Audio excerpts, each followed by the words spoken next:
আসি শেষ পয়েন্ট, মেষে কেতু থাকলে কি হয়। নিজের প্রবৃত্তি আর প্রকৃতি সংযত রাখার শক্তি থাকে।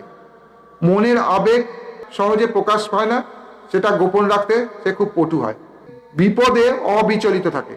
সংযত ভাব, সময়ে সময়ে অনুভূতির অভাব, গুপ্ত উপায়ে অর্থ লাভ, চোর বা প্রতারকের দ্বারা অর্থহানি, বিদেশে বন্ধুর সাহচর্যে ভ্রমণ, বিদেশি বা বিধর্মী বন্ধুর সঙ্গে কুটুম্বিতা, পারিবারিক ব্যাপারে অপবাদ, একটু একগুঁয়ে প্রকৃতির হয়, স্নেহপ্রীতির ব্যাপারে অদ্ভুত একনিষ্ঠতা অথবা স্নেহপ্রীতির ব্যাপারে সম্পূর্ণ উদাসীন, রক্তপাত, দন্তরোগ, অস্থিভঙ্গ প্রভৃতির আশঙ্কা থাকে।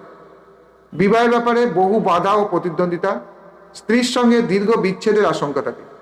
উপবাস টাইপের ক্লেশ সহ্য করার শক্তি তার অভাব থাকে, আর এই উপবাসজনিত কষ্ট তার স্বাস্থ্যহানির কারণ হতে পারে। অদ্ভুত কাজে লিপ্ত